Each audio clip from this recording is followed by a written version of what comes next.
பஸ்ஸின் ஜன்னலோரத்தில் பந்தமர்ந்தாள் அகல்யா. இன்று அலுவலக வேலை அதிகம் என்பதால் மிகவும் களைத்திருந்தாள். மெல்லிய காற்று அவள் கருங்கூந்தலை இதமாய் வருடிவிட அதனை அவளது மென்கரங்களால் சரி செய்து கொண்டாள். இன்று வேலை முடித்து வந்ததும் அப்பா அவளுடன் கதைப்பதாக கூறினார். எதை பற்றி கதைக்கப் போகிறார்? நானும் சங்கரம் பழகுவது அப்பாவுக்கு தெரிந்து விட்டதா அல்லது வேறு ஏதாவது விடயமா? திருமண வயதில் இருக்கும் பெண்ணுடன் வேறு எதை பற்றி இந்த நேரத்தில் கதைக்க முடியும்? சங்கர் மிகவும் அழகானவன், திறமைசாலி. சிறு வயதில் அப்பாவை இழந்து அம்மாவின் ஆதரவில் படித்து பட்டம் பெற்று இன்று ஒரு அலுவலகத்தில் உயர் பதவியில் இருக்கின்றான். அம்மாவின் அன்பில் வளர்ந்ததால் பெண்களிடம் மிகவும் மரியாதை கொண்டவன். யாருக்கும் அவனை கண்டவுடன் பிடித்துவிடும் அவ்வளவு வசீகர தோற்றம். அப்படிப்பட்ட சங்கரை அகல்யாவுக்கு பிடிக்காமல் இருக்குமா?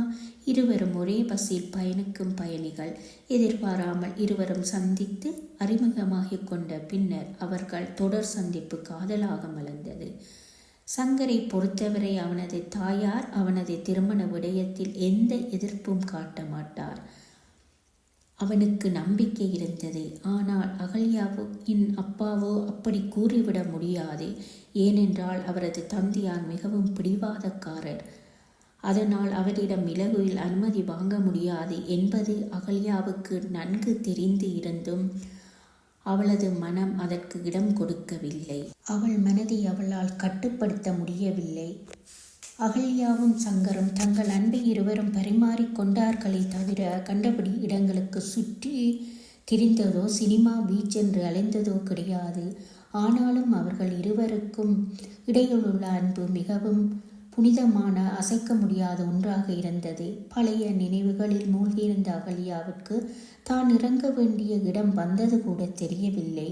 பக்கத்தில் இருந்த குழந்தையின் அழுகுரல் கேட்டு சுய நினைவுக்கு வந்தவளாக அவசரமாக பஸ்ஸை விட்டு இறங்கினாள். மெல்ல நடந்து வீடு சென்றபோது கதிரவன் தனது வேலையை முடித்து வீடு செல்ல முழுமதி மெல்ல மெல்ல தலைகாட்டினாள். வாசலில் அப்பா பத்திரிகையில் மூழ்கியிருந்தார். கதவு சத்தம் கேட்டு நிமிர்ந்தவர் அகல்யாவிடம், என்னம்மா, இன்று வேலை அதிகமோ என்று விசாரித்தார். ஆமாம் அப்பா என்று கூறி உள் சென்றாள். அம்மா சமையல் அறையில் இருப்பது தெரிந்தது. அம்மா, எனக்கு ஒரு கப் தேநீர் தர முடியுமா என கேட்டுக்கொண்டே தாயாரை கட்டி அணைத்தாள். அகிலாம்மா அகல்யாவின் தாயார். வெளியில் சென்று வரும் பெண் கைகால் கழுவிவிட்டு சமையலறைக்கு வரக்கூடாதா? கொடிய நோய் பயம் போய்விட்டதா என கேட்டார். அம்மா அப்பா இருவரும் சர்க்கரை நோயாளிகள். தான் கவனமாக இருக்க வேண்டும் என்பதை உணர்ந்து கைகால் கழுவிய பின் அம்மாவின் தேநீரை சுவைத்து அருந்தினாள். அம்மாவிடம் காலி கோப்பையை கொடுத்துவிட்டு அப்பாவிடம் சென்றாள். என்னப்பா, நாட்டு நிலவரம் எல்லாம் அறிந்து விட்டீர்களா என்று கேட்ட மகளின் குரல் கேட்டு நிமிர்ந்தார் சுந்தரம்.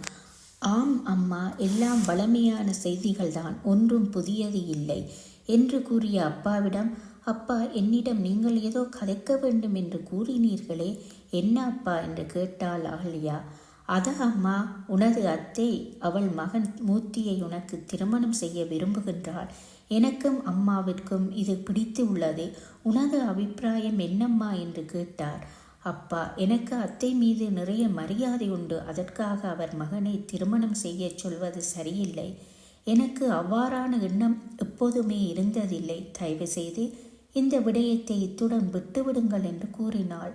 சரியம்மா, உன்னை நான் வற்புறுத்தப் போவதில்லை. தரகர் 2 சாதகம் கொண்டு வந்துள்ளார். அதில் ஒன்றை பார்ப்போம். உனக்கு பிடித்து இருந்தால் அதனை செய்யலாம் என்று கூறினார். அப்பா விடுவதாக இல்லை. எனவே அகல்யா இடைமறித்து, அப்பா, தயவு செய்து என்னை மன்னித்து விடுங்கள். நான் ஒரு தரை மனதார விரும்புகிறேன். தயவு செய்து அவரை எனக்கு திருமணம் செய்து தாருங்கள் என்று கேட்டாள். ஓ, நீ ஏற்கனவே ஒருவரை தெரிவு செய்து விட்டாயா என்று கோபமாக கேட்டார். மகள் மௌனமாக இருப்பதை பார்த்து மனம் இறங்கியவராக சங்கரை பற்றி விசாரித்தார். அவனது விலாசம், தொலைபேசி எண்ணையும் பெற்றுக்கொண்டு, நான் போய் கதைப்பேன். அவனது நடவடிக்கை எனது பெண்ணுக்கு பொருத்தமானதாக இருக்க வேண்டும். இல்லாவிட்டால் நான் சம்மதிக்க மாட்டேன் என கூறினார். நீங்கள் போய் பாருங்கள் அப்பா, சங்கரை உங்களுக்கு கட்டாயம் பிடிக்கும் என்று கூறி அவள் நித்திரைக்கு சென்றாள். அவளுக்கு நித்திரை வரவில்லை. எல்லா கடவுள்களையும் தனக்கு உதவி புரியுமாறு கேட்டுக்கொண்டாள். மறுநாள் கதிரவன் வரவுக்காக காத்திருந்த உயிரினங்கள் தத்தம் வேலைகளை செய்யத் தொடங்கின. சுந்தரம் அகல்யா அலுவலகம் சென்றதும் சங்கரை சந்திக்க புறப்பட்டார். சங்கரை அவருக்கு கட்டாயம் பிடிக்க வேண்டும் என்று நாமும் கடவுளை கேட்டுக்கொள்வோம். இத்துடன் இக்கதையை நிறைவு செய்கிறேன். உங்களில் ஒருத்தி புனிதா.